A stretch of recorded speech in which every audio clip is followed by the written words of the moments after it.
Dan berikut ini adalah proyek teknologi pengolahan air paling inovatif. Maroko merupakan sebuah negara kerajaan yang terletak di benua Afrika. Salah satu wilayah Maroko yang terletak di kawasan pegunungan Baut Mesguida di tepi Gurun Sahara merupakan wilayah yang paling kering di Maroko. Pada wilayah tersebut memiliki kualitas tanah yang kering, jarang terdapat sumber air, serta hujan hanya turun sekitar 3 kali saja dalam setahunnya. Kawasan tersebut merupakan wilayah yang dihuni oleh orang Berber, dan untuk memenuhi kebutuhan air, para wanita Berber harus menempuh perjalanan pulang pergi selama 4-5 jam untuk mendapatkan air pada sumber terdekat. Karena langkanya air bersih pada daerah ini, sebuah perusahaan yang bernama Water Foundation yang berbasis di Jerman membuat sebuah proyek fog collector pada kawasan tersebut. Proyek penangkap embun ini bertujuan untuk memperoleh air bersih dengan menggunakan alat yang bernama cloud fisher yang berbentuk seperti jaring. Proyek fog collector mulai dikerjakan pada tahun 2013 dan alat tersebut dipasang pada daerah yang memiliki ketinggian 1225 meter. Dan proses pemasangannya ini membutuhkan waktu selama 18 bulan karena lokasinya yang sangat terpencil. Untuk proyek ini membutuhkan sebanyak 31 buah alat cloud fisher. Cara kerja alat ini yaitu ketika cloud fisher selesai dipasang, maka angin yang membawa kabut akan menerpa jaring pada cloud fisher. Kemudian jaring akan menangkap tetesan air dari embun akibat kabut tersebut. Nantinya tetesan air embun akan berkumpul menjadi satu dan jatuh ke bawah menuju alat penangkap air embun. Kemudian air embun akan dikirim melalui sistem pipa yang sudah terpasang menuju lembah di bawah gunung sejauh 26 km. Air embun didistribusikan ke rumah-rumah tempat orang-orang Berber yang mengalami kelangkaan air. Karena terletak di ketinggian, jaring tersebut dirancang agar dapat menahan tiupan angin dengan kecepatan hingga 120 km per jam. Sedangkan jumlah air yang dapat dipanen, tiap harinya setiap meter persegi dari jaring tersebut dapat menghasilkan sebanyak 4-14 liter. Pada alat ini, juga dipasang sistem pembayaran secara prepaid. Jika para pelanggan menggunakan air lebih dari 1 meter kubik, maka akan dikenakan biaya lebih.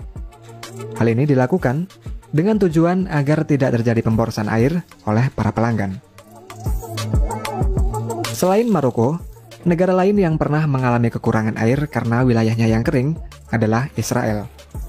Namun berkat teknologi pengolahan air yang canggih, saat ini Israel menjadi pemimpin teknologi air yang terbesar di dunia dan juga negara dengan jumlah air yang melimpah. Puluhan tahun yang lalu, sebagian besar wilayah Israel merupakan gurun pasir, berdebu, panas dan kering, dan hanya sekitar 2% saja dari wilayah Israel yang merupakan lahan hijau. Dengan kondisi tersebut, membuat sumur-sumur yang ada hanya memiliki jumlah air yang sedikit, sehingga penduduk Israel kekurangan air bersih dan terjadi kelangkaan air.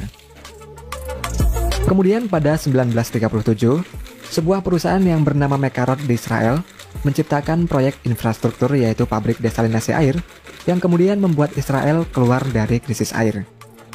Dan sekarang ini, lebih dari 40% lahan di Israel telah berubah menjadi hutan dan lahan pertanian yang subur, serta memiliki persediaan air bersih yang sangat banyak. Saat ini perusahaan Mekarot menjadi perusahaan air nasional Israel yang bertanggung jawab atas 80% kebutuhan air bersih di Israel. Terdapat banyak pabrik desalinasi air yang dibangun. Pabrik tersebut mengolah air laut untuk dikonversi menjadi air bersih. Total ada 6 pabrik desalinasi yang tersebar di wilayah Israel. 5 berada di dekat Laut Mediterranean dan 1 berada di dekat Laut Merah. Kemudian untuk membangun masing-masing pabrik desalinasi tersebut membutuhkan biaya sebesar 400 juta US dollar atau sekitar 5,8 triliun rupiah. Pabrik desalinasi air di Israel ini merupakan bagian dari infrastruktur berskala besar yang bernama National Water Carrier yang membentang ke seluruh penjuru Israel. National Water Carrier ini membentang dari utara Israel hingga ke selatan Israel, dan infrastruktur ini terdiri dari stasiun pompa, reservoir, dan pabrik desalinasi air.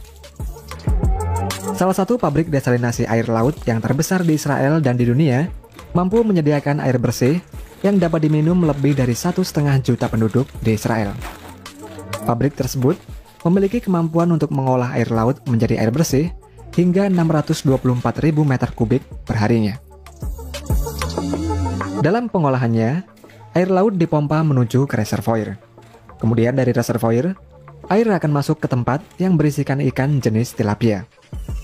Ikan ini berfungsi sebagai quality control dari air laut. Ikan ini dapat mendeteksi air laut yang tercemar. Setelah air laut aman dari pencemaran, air tersebut akan menuju ke pabrik desalinasi air. Dan setelah diolah, air akan didistribusikan ke rumah-rumah penduduk untuk keperluan sehari-hari mereka. Selain memiliki teknologi yang dapat mengubah air laut menjadi air bersih, Israel juga memiliki teknologi yang dapat mengolah 90% air limbah menjadi air berkualitas tinggi yang dimanfaatkan untuk irigasi pertanian. Dengan jumlah tersebut, membuat Israel menjadi negara pertama di dunia yang mampu mengolah 90% air limbah menjadi air bersih. Sedangkan negara lain adalah Spanyol yang hanya memanfaatkan sekitar 30% air limbah saja. Air limbah yang berasal dari rumah penduduk Israel akan mengalir ke sistem pipa bawah tanah, yang kemudian air limbah ini akan didaur ulang dengan teknologi yang canggih untuk menjadi air berkualitas tinggi untuk mengairi pertanian di wilayah Israel. Dengan banyaknya air bersih yang ada di Israel, pemerintah Yordania berencana membeli air dari Israel tersebut. Langkah itu untuk mengatasi kekurangan pasokan air yang sedang dihadapi negara tersebut. Meskipun banyak sumur yang terletak di daerah terpencil di Yordania, namun air di sumur tersebut tidak memenuhi standar untuk kebutuhan minum. Nantinya Israel akan menjual 50 juta meter kubik air bersih per tahunnya ke Yordania. Dan jumlah tersebut sekitar 5% dari total air bersih yang ada di Israel.